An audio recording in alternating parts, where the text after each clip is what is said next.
This event is sponsored by the Ohio Center for the Book and the Ohioana Book Festival. The Ohio Center for the Book at Cleveland Public Library is a designated Ohio affiliate of the Center for the Book at the Library of Congress and part of a network of centers for the book across the country dedicated to promoting and celebrating books, reading, literacy, and libraries. In particular, I co-lead with the Senior Subject Department Librarian here at Cleveland Public Library.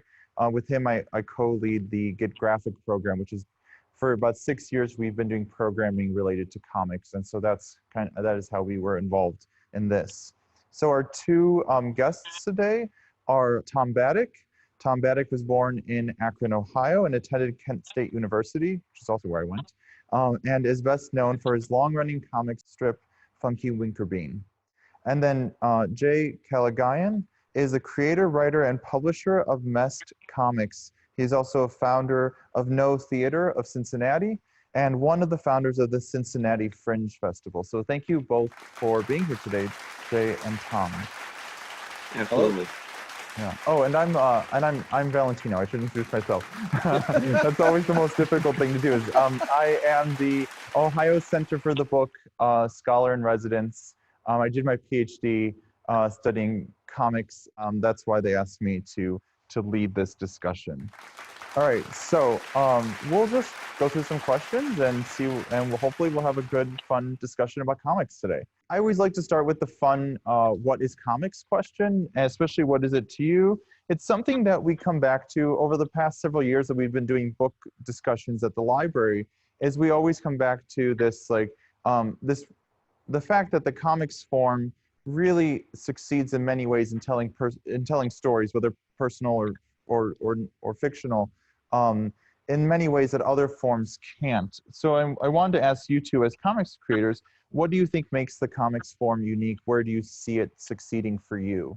And I know you two are writing in different sort of genres within the medium of comics, but what works in the comics form for you? I think you can take almost anything from any comic strip or comic book and turn it into something else, into a book, into a movie. I mean, I think it's translatable in that way. The only thing those things aren't is a comic book or a comic strip. There's just something unique about the art form itself. And so I think ideas, while they can translate, each has their own attractiveness. And there's just something very compelling about a comic strip, about narrative and pictures, that I think it's kind of a fugitive idea. It's hard to wrap your arms around, but as a young kid, I would have my dad read the comics to me because I saw something powerful going on there. I didn't know what it was, but yeah. I know when I see magic, I recognize it, and that's the power of comics. Oh, I like that. Yeah. I would say ditto, and expand upon that, saying it's this fusion between visual and verbal, where you're expressing things in maybe a word bubble, but then sometimes just a character's expression, whether it's Calvin and Hobbes, whether it's Funky, whether it's some other comic strip or comic book, sometimes it's just the facial expression of the character can tell more than any word balloon. So it's this great fusion, this great hybrid between verbal and visual that really make it a unique thing. Yeah, I agree. I mean, one of the things that we come back to so often in our book discussions is that reality that there, like you're talking about the facial expressions, or Jay, you're talking about facial expressions, or Tom, you're talking about the certain magic. And so for us, we've come back to it as a sort of like affect, right? This feeling that there's a certain connection that you can have as a person. I mean, Scott McCloud talks about this, obviously it's not new, but it's that way in which you can almost find yourself embodied in these characters in a way that film or theater, when the people are real, you can't almost enter into their space in the same affective way, right? It's why Chris Ware says that it's the empathetic doodle. I mean, I love that line where he describes comics as an empathetic doodle. Or so I'm definitely interested in that. I'm interested in what both of you are saying about that. I think there is a certain magic. I like that idea. For sure. Like it's Tom, you're saying that as a kid, you noticed that magic. Yeah, and I think part of it's presentation too. Comic books, as a kid, it's something you could buy. You took home, you had it, you could read it, reread it 100 times, and it was there for you. And it was very portable and intimate. And of course, comic strips, for a long time, with newspapers, they came into people's homes every day.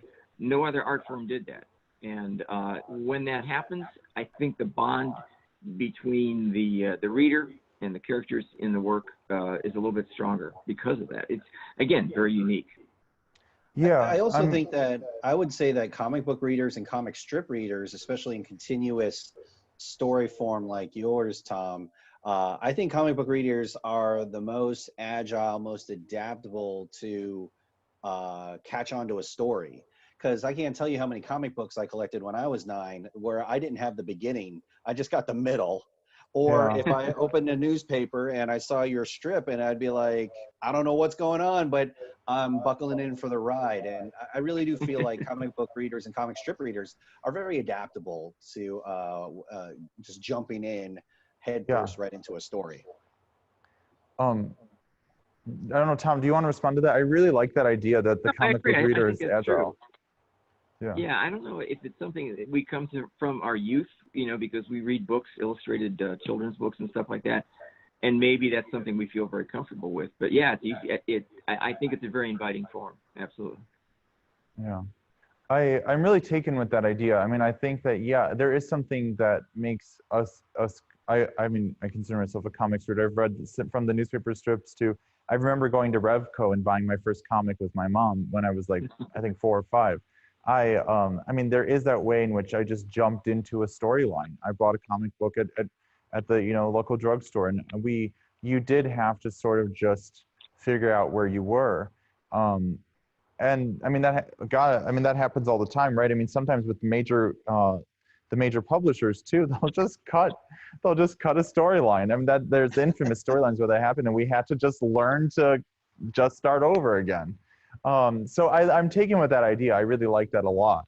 No, I think it's fascinating. It's interesting to think about why. I guess it's because we're used to making connections between the images, right? I mean, we're used to having to go from one image to the next and fill in the gaps. So there's in some way in which that training within the comic strip or the book gets played out in our understanding of the entire realm of comics, like when you just pick up a random series. That's a cool idea. I like that a lot. All right, so the other side of that, I know, Tom, you were saying that pretty much anything is translatable for you, which I always think is an interesting idea. I know Brian Vaughan says that he created Saga in an effort to create something that would not be translatable. So I'm always interested in the idea of what cannot be translated. But sticking within what you can do in comics, what for either of you has been sort of like limitations of the comics form, or in any way, what have you found has been a limitation, or are there limitations in comics for you? Over to you, Jay. As far as limitations, I would say that comics, and as a writer, when I do the scripts, the only limit is my imagination. But what really holds me down is, don't forget, you got to tell a good and accessible story. So it's like, oh yeah, big explosions, and be like, oh well, that makes no sense. So really got to bring it back down to that. But what I love about it is I'm not limited cinematically to a budget.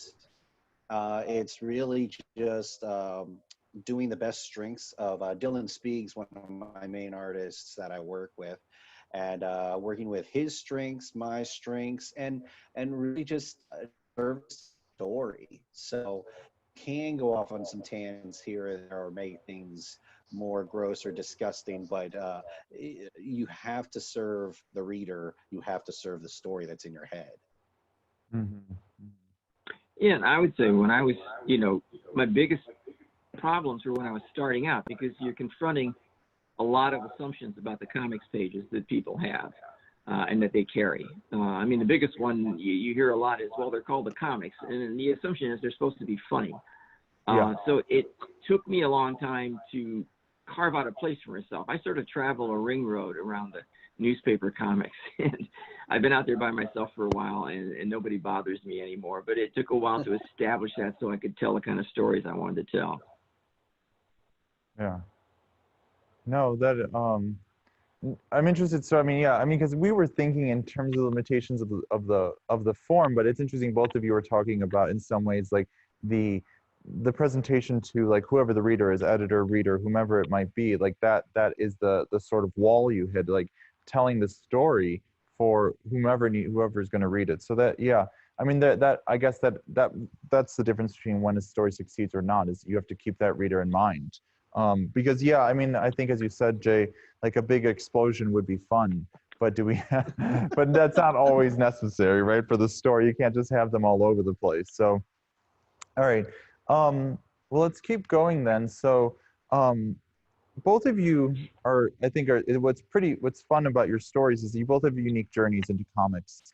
Um, for those that already know you both or may want to know more about you, can you share a little bit about your journey into comics and how your initial professions have influenced you, continue to influence you, and your comic storytelling? And whoever wants to go first can decide. Okay, well, mine was it was so direct. It was incredible because I when I graduated from Kent State, I went to New York and I tried to get a job at Marvel Comics and DC Comics, and was basically told I wasn't quite ready yet. But Marvel left the door open, and I came home. They said, you know, this is what we need, and we'll look at more stuff if you have it. So I went home intending to do that. And for some reason, I went into the local paper, the Elyria Chronicle Telegram, and I took my sketchbook, and I was teaching at the time. So my sketchbook was filled with a lot of pictures of kids and teachers and stuff. And just for my own amusement, I added little captions and word balloons. The editor looked at that. He said, we have a thing called the Tuesday Teen Page. Would you like to do a comic strip for it once a week about school? And I said, yeah, absolutely. So I went in hoping to get some spot artwork and came out with my own comic strip once a week. So my profession dictated what my career was going to be. It just dovetailed right there. And it was from those strips that ran in the Elyria Chronicle that I pulled, strips together to go back to New York with. And I was fortunate enough to be syndicated, and that's what became Funky Winkerbean. Mm-hmm. I've been collecting comics since I was 9 years old. I would go to the convenience store and there'd be the spinner rack, which I really loved. And it was honestly just a lot of escapism leading to different solutions, different situations. And continued collecting through college. Started a theater company, started No Theater of Cincinnati. Mm-hmm. And we can talk later about how my playwriting and directing led to storyboarding, and script writing. But it wasn't until my 40s where I got inspired to do this idea. I'm the proud father of 2 daughters. And what's great about having kids is you get to introduce them to the things you love. Mm-hmm. Mm-hmm. But they in turn reintroduce those things back to you, and the things you love might not be as perfect as it used to be when you were younger. So maybe there's some gender equity problems, maybe there's some homogenized casting in the races, so maybe in a story someone who looks different is treated badly. So I started to look into the things I love and trying to find better examples. So one good example is Miyazaki, all the Studio Ghibli films. Those are something great I did with my daughters. The other thing is I wanted to create something. I've been collecting comics since I was 9, and I think anyone who collects comics always wants to create something, always have that desire. And this was the inspiration to do it. So I created a strong character in Lilliput. Yeah. And she is a strong character who happens to be female, who happens to be Asian. And what's wonderful about it is when I bring with my daughters with me to the comic book store or the bookstore, they get to see someone who looks like them on the shelves. Yeah. So I have this driving story. I'm going to continue telling this story, but the root of it is, I was inspired by my daughters to do this book. Which I think is, I mean, which is so important. I think, I mean, the stories you're telling. I appreciate even your recognizing of the um, gender equity issues, the homogenizing of certain groups in comics, all of that has really been a problem that we've come to address recently, which leads me to one of the questions that was on the list. It wasn't the next one, but I wanted to get to it. So both of you in different ways are addressing um, social social ills, social reform. I mean, it's the there's a social aspect to both of to your work, and I was thinking, we were thinking about the long political history of comics. Despite outcries on the internet that comics have never been political, but they've always been political, right? I mean, there's all. I mean, I mean, from Out Cult's work, right? I mean, from the Yellow Kid, they've always been political. We don't have to go to Captain America. We can just go back to Out Cult, and so. And it seems to be the case with yours as well. So, how do you see comics? What do you see as comics' role, especially with with comics just coming into the homes via newspaper? What do you see the role of the comics form or just comic storytellers in addressing social ills and social issues? I think it's a tremendous opportunity because you can take a story that may have been told in other take something like Lisa's story where she had breast cancer. That's been told. That's been told in books. That's been told in movies. But when you put it in the venue of a newspaper comic strip, it seems fresh because it's coming at you from a different spot.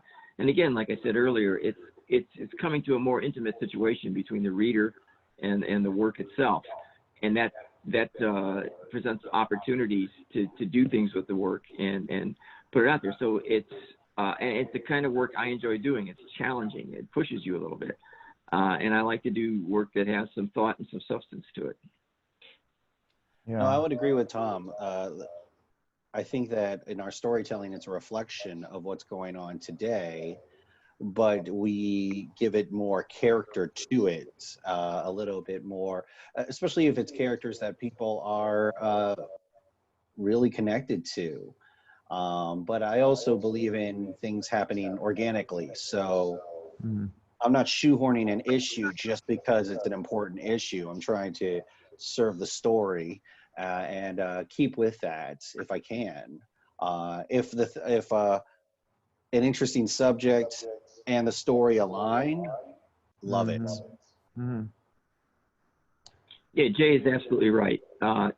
Everybody, I always get asked, what are you doing? What's the next issue you're dealing with? And you don't look at it that way. You don't do it that way. Yeah. Yeah. It has to grow out of the work itself. Absolutely.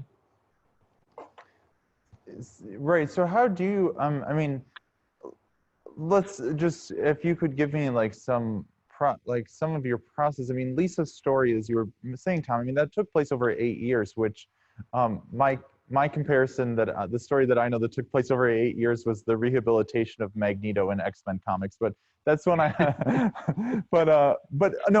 in all seriousness, that was it had such an effect on me that a story could take place over 8 years and watch as this villain becomes a sort of anti-hero. But the comics form allows that because of the extent, the time we spend with these characters.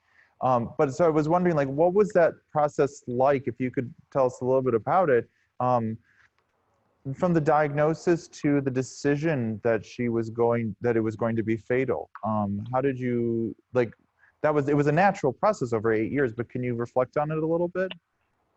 Yeah, sure. It was, I mean, first of all, I worked on it on the side for a long time. It was sort of a backstairs story that was just constantly there in the background with me working on it, doing a lot of research, because I knew if I was going to tackle something like that, I needed to have the facts right, the research right, and the emotions right. And I wanted to present it in a way that it's presented in life. You don't suddenly, I have cancer and now it's fine and it's all wrapped up in 6 weeks. And that was the 8-year thing. I didn't say I was going to do 8 years, but I let it unreel in a natural fashion as I could. Yeah. which is, kind of unheard of for comic strips because, when I when I started out, the advice given to me was put your best strip on a Monday and Friday. Those are your best work should go there because that's the highest readership. If you want to do a story, do it on those 3 days in between. So I kind of busted that rule pretty badly. But the trick to it that I think is in making it engaging. If you can keep people coming back and connecting with it and wanting to know what's happening, and I think that's the best thing about a story. To me, a story, the biggest draw is wanting to know how it's going to end, what's going to happen, how does it come out, and so it was trying to keep people engaged over that long period of time. Now I would break away from it. It wasn't 8 solid years. It was, but I would keep returning to it. And right. Yeah. So it's so that's how that was able to work out. But I don't even know if I could do something like that again, because that was a pretty amazing project. Yeah. No, it was an amazing project, and keeping with this like long form storytelling. I don't know, Jay, if you want to reflect on. I was reading that you have you've scripted far into the future for the several issues ahead already of your book.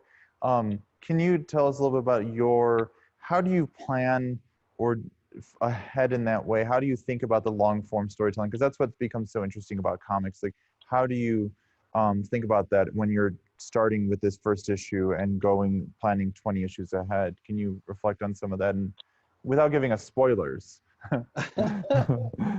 So Mess takes place in the sewers. It's the nickname for the Metropolitan Sewer District. Mm-hmm. And one of the main things is these workers are here to keep the flow. I mean, we're always going to be flushing our toilets. We're always going to need our water cleaned. So it's almost this continuous flow that's going on that they're dealing with and having to clean. So with that in mind, the stories are almost limitless, and I haven't run out of ideas. But I try and keep up the pace of my artist, Dylan. And so we've done 2 seasons so far. He's working on the 3rd season. And I finally got the inspiration for the 4th season. And it's really just trying to think through the wider universe. I do a lot of mind mapping, just kind of different bubbles and different stories I want to tell, and try not to get too far off the focus, which is some of the main characters I want to keep in mind. Because I've seen comics where I was like, I don't care about these other characters. I want to focus on the main one. So, that kind of thing. And what's nice about the sewer flow is there's always going to be a problem. There's always going to be a wet season. There's always going to be a dry season. And that's kind of what I like about it. I mean, you always watch those serials like a Law and Order or Criminal Minds or, that kind of thing. And there's always a murder of the week. And I was like, if you add up all the dead bodies in those series, I mean, that's why the criminal rate is so high in New York. But anyway, but with us, it's got this natural flow where there's always going to be interesting things to deal with in the sewers. No, I think, for sure. I mean, both of you, and then, I mean, Tom, and you're telling a story about just people's everyday lives, which is not ending anytime soon. So, right. So, I mean, there's always more to tell. I'm thinking, I mean, one of the things that we're interested in, and I want to think about this as you're talking about telling stories in comics, today, probably more than ever before, comics are perhaps more popular than ever, which is something we get said over and over again. But we know from sales of like different books. I hate the term graphic novel, so I'm avoiding saying that. But usually, what they say is graphic novel sales, and so I was like struggling to get that out of my mouth. So anyway, graphic novel sales are extremely high at the moment. And so I'm wondering, as you both are creating, in the age of photography and the internet and the smartphone, what is it about the comics form that is so appealing? Because that people are hungry for comics, whether they're web comics or they're buying them at bookstores. What do you think is what is it about the comics form that is so attractive right now? I think it just goes back to what we said at the top. I mean, it's that initial draw, that initial power. I've never been able to define it. But I mean, when you can be 12 years old and say, well, that's what I want to spend the rest of my life doing, there's something happening there that's big and that pulls you in. So I really don't know. I mean, because it's a great as Jay said before, a fusion is a great word for it, because you're taking art and you're taking writing and you're making it seamless, one seamless product. And somehow that's just a very attractive product. Mm-hmm. When I did the first season, every chapter was a one and done story. So you didn't need to read the previous one. You could just read that one and get an idea of it. And I think with Tom's strip, it's in these digestible bites. You know, like, I don't know who all the characters are, but those 3 panels were very engaging. Mm-hmm. So I think what I like about comic books is, at a glance, you can enjoy it. Like, I'm going to digest these 3 panels of Funky. But then it also can appeal to the deeper dive, where you can go to the entire decades and decades of story, or the entire, for me, like seasons 1, 2, and 3, you know, that kind of thing. So I like how it can appeal to both. Yeah. I can respond. Tom, did you want to say anything in response? No, I totally agree with that. I mean, the trick is, you know, my thing was to get my foot in the door, and you know, I started essentially doing gags, and then it kind of spread out to sort of sitcoms. It was like weekly little stories, and then it expanded. So and every time I made that step to to the next part, I dragged some of my audience with me, and I just kept moving along, and they would just follow along behind. So pretty soon I was to the point where, hey, we're going to do something substantial, something a little more serious. And they were there. They were invested at that point. But you sort of lure them with the early funny stuff, you know, that kind of thing. Yeah. And for us, the first season, all the one and done story chapters, if you read them all, it adds up. It's almost like Voltron. It's a little piece here, a piece there, and it combines into something mighty. But you can enjoy the single chapter by itself. You don't need to know all the background. So that was, I think, very important for us. Yeah, I'm just thinking, both of you are telling stories that are, again, we're talking about these long form comics. You both have fans. Like, how has fan interaction affected the stories that you tell? I mean, I'm sure plenty of people have like stories they want you to tell, but have you, there's a sort of call and response that happens with a lot of comics. It used to happen in letters pages, or sending in letters. Now it happens online. How has that affected your storytelling as there's time in between? Like, do you get responses? Does that affect like what you're going to tell next? It was back in the day of when you actually got mail. And yeah. So, for example, when I came up with my band director character, I thought it was a character for me. I was in band when I was in school, and I thought I was just relating my experiences and sort of touching on something I hadn't seen touched on before in a comic strip. But when I started getting mail from people in bands, from band directors and people like that, that's all the encouragement I needed. And so I was off and running. So it was great to get that sort of feedback, rather immediate feedback from people in that way. I mean, it still happens somewhat, but from my perspective, I mean, newspaper readership has declined. And so the volume isn't the same as it used to be. But that definitely plays a role. I mean, I know it played a role for me. I even had one guy write me and say I was doing too much of the band director character and I should watch it. And he said he'd written to Charles Schultz and he'd warned him about Snoopy, and he said, "I'm warning you too." So it was, you know, they take a vested interest in things. That's funny. I think that binging, you hear about Netflix and binging. I think that I like it when they read the first season and then they're with me in the beginning and then there's some time and then the second season and then they get to talk about that. And then as a comic book reader myself, I love how it's month by month by month. So like Watchmen's probably a good example. Watchmen, there was a huge gap between a couple of issues way back in the Mm-hmm. day, and I had to live with that Huh. while everybody else gets to just like grab the trade, the graphic novel, and just like bam through it, like binge right through. And so sometimes I like talking to different people that go with me season to season. Mm-hmm. I mean, I still appreciate those that binge the whole thing in over a weekend, but still, it's kind of like, it's kind of nice to have the nuance and the wait to have people wait with you. Yeah, there's a way in which, for me at least, being as when I was reading comics growing up, and there were so few collections available anyway. Um, I mean, the characters lived on with you from month to month. You're always like wondering, holding on, as you're saying with Watchmen. You were holding on to, okay, what's going to happen? And then, then there was the inevitable delay of the comic series, and you're just like, oh my God, I can't handle this anymore. This is too much stress. um, but no, I mean, I appreciate that. As we continue, I'm thinking, so you two are both writing different stuff as we've talked about, but so you all, you have different approaches too. Tom, you're a single author, a single creator, I should say, not single author, a single creator. Jay, you have a partnership on your work.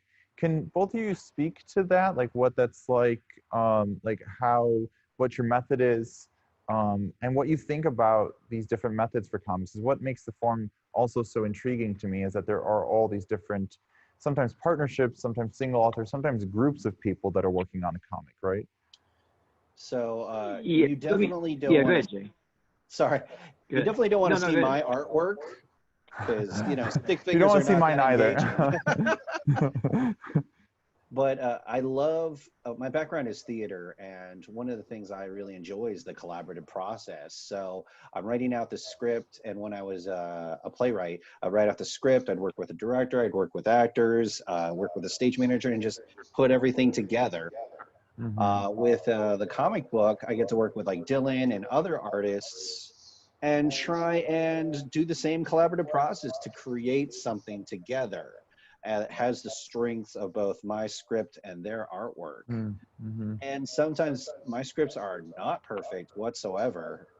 And Dylan will come back to me with different panels, and I'd be like, how did we get there? And then I reread the script again. I'm like, oh, that's my fault.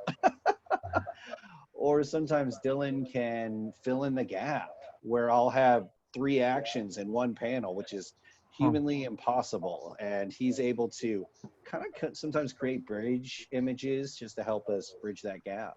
Mhm. So it's a great collaborative process that I enjoy very much so. What I'd like what you said about me working on the strips all by myself, I need to correct that misconception right away. I've worked like on John Darling. I worked with a terrific artist, Tom Armstrong. On Crankshaft, I worked with Chuck Ayers and now Dan Davis.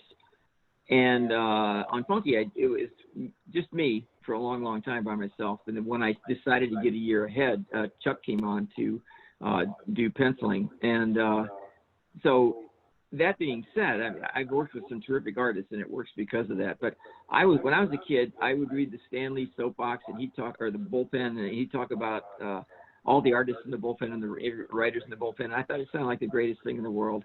And I was crushed to find out that they were all freelancers. It didn't really exist in that exact form, because I always wanted to do that. And so even though I've worked with these artists, it's very bizarre. I think in all the years I've done all three of those strips, I don't get a lot of feedback from the artists. I get more feedback from my wife, Kathy, who I'll see the article in the newspaper getting pushed across the table in the morning saying, you should read this, you should check this out. But my artists have never suggested, they're terrific guys, and they take what I've got and they take it to the moon. But it's pretty much just been me. So I've sort of had to be self-sufficient in terms of, putting this work together. Like Jay was saying, I think I help them because being a cartoonist myself, I don't put three things in one panel if I can avoid it, which is good. So maybe that helps things out too. But I've never had anybody say, boy, this would be a great character or something like that. I've been pretty much left to my own devices, which is good, but I never got to do the Stan Lee thing, which didn't exist anyway, so that's okay. Yeah. I do want to say really quickly as a follow-up, I apologize. I meant I guess in my head I was thinking Funky, and as you as a single author, and yeah, I did make it seem as if you were always single author, and I apologize for saying that. But yes, no, because I know your artists need credit too. So yes, that was just my misconstruing that, I guess. So not a problem. I just feel bad because I mean I think of the there are a lot of discussions about this in comics. I mean I'm thinking what comes to mind for me in particular. So Brian Vaughan, who is another Ohio author, so I'm thinking of him when he created Saga, his newer series Saga. The first 3 volumes, he's the first author on it, but then after that, he actually places Fiona Staples as the first author on the book. So her name comes first. And I know that this is a big discussion in comics, and others have talked about this too. G. Willow Wilson, who writes Miss Marvel, who wrote Miss Marvel for Marvel Comics, has also really made public that artists on comic series should be making double as much as the writers. So I do know that this it does happen that we often place authors first or focus on them, and so no, I think it's an important discussion. It's definitely an important thing to think about. But I was always, as I was saying about Vaughn, I just was so impressed that he actually moved his name to second author, because Saga wouldn't be Saga without Fiona Staples on the series. Absolutely. Agreed. All right, well, so let's keep going. So let's do some fun questions about Ohio, because we are at the Ohio Center for the Book, and this is the Ohioana Festival. So just for fun, Ohio has produced some of the greatest comics creators that we know, going back to Richard Outcault, Jerry Siegel, Joe Shuster, and many others. Brian Vaughan, Brian Bendis, Brian Azzarello, all 3 bald Brians that are in comics are from here. What for you, this is just fun, there may not be an answer, but what's the connection for you both between Ohio and comics? Why do we create so many comics creators? I would say that the Ohio cities that I've been to, I think they have an appreciation for the arts. I really do believe that they are supportive of artists. I'm from Cincinnati, and I think that Cincinnati has a little bit more leaning toward appreciation of the finer arts, while a lot of the comic creators out of Cincinnati are the underground. Nobody really appreciates this or knows about us as much. So kind of the underground or the not so fine arts. But I think there's a lot of great creators in Cincinnati, and they're really growing. And what's really interesting is we're not grabbing, even though we all grew up on the superhero stories, none of us are really sticking with that. A lot of us are doing horror or anime, or a book like mine, which is like a nice hybrid of horror. So it's really interesting to see, and it's a pleasure to watch all of us grow together. Yeah, I honestly don't know why that would be. That there are some. You mentioned several artists that I wasn't aware until this moment had been in Ohio. But there was one thing. When I was in the fifth grade, my teacher had me alphabetizing the encyclopedias one time as sort of a make work task. So I'm back there doing that, and I get to the S's, and I open the book, and I'm reading about Jerry Siegel. And it said he's a creator of Superman. I go, wow, that's amazing. And then it said he lived in Cleveland. And I thought, holy cow, somebody from the area I live in did something as cool as that. And it was inspirational. It was absolutely amazing to know that. So at least in one case, they inspired Ohio cartoonists, because knowing they came from it made, because up till then I thought all the artists lived in either New York City or Hollywood someplace. And I didn't know they could be homegrown like that. It really inspired me to, go forward and try to do comics. Absolutely. Speaking of that, speaking of inspiration, do either one of you have, can you share some stories, Tom? Reading about Siegel really inspired you, but what are some comic stories that have inspired you? Are there any particular comics you return to over and over again? I know, Jay, you mentioned Watchmen already, but are there any particular comics or creators that you return to over and over again that perhaps inspire or rejuvenate your love of the form? Yeah, I've always liked the Denny O'Neil, Neil Adams, Green Lantern stories. Yeah. When those came through, it was like a sea change, and Yeah. I was impressed by those, and they had a lasting impact on my thinking and later on the work. I think a comic that kind of changed things for me when I was collecting comics was two books, Nexus by Steve Rude and Mike Barron. Just a great melding of incredible art and almost they called it a space opera. And it really was a nice blend of religion, morals, all encased in this like what seems to be a typical superhero book, and they did really well with that. And another book, Bill Willingham was the main creator writer of it, called The Elementals. That was a fantastic book as well, which was just very influential to me about you take that Fantastic Four or that Avengers team book model and just really turn it on its head with The Elementals. Yeah. No, those are great recommendations. So no, thank you. It's always interesting to hear what inspires or what were the texts, the books that creators yourselves were interested in. All right, I think we're running out of time with you two, but could you give us some teaser of where your stories are going next? Could you give us some insight into what we have to look forward to? For me in Funky coming up this fall, once I leave Hollywood, I'm in the process of burning down Hollywood right now, but once I leave there, I'm going to go to a story. I had this character, Adila Salid, who was a girl from Iran who was going to college, and she's now working at Montoni's on one of those H-1B visas, and she's going to come in the crosshairs of ICE. So that's kind of going to be my big fall story. Okay. Wow. I have to say, I'm particularly invested in that. I am Iranian, so I'm particularly interested in that story. That will be amazing to read. So I'm glad that you're telling that. I'm very happy that you're telling that story and you're bringing it into people's living rooms, because that is something that people need to see for sure. Thank you. Yeah. Thank you. Well, thank you for telling that story. Yeah.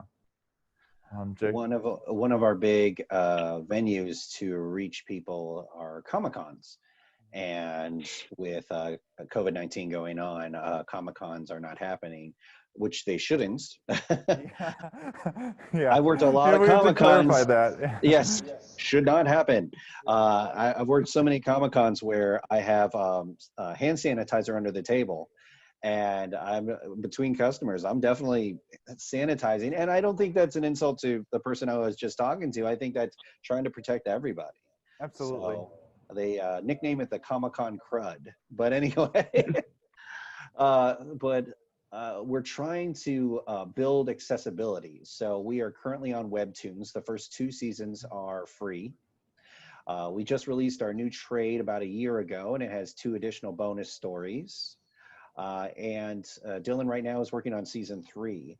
All the stories up until now have taken place underground in the sewers. And in season 3, the filaments, which are this filamentous bacteria who have become sentient, are going to attack the surface world. They're going to attack the treatment plants. So this is our first time back to the surface.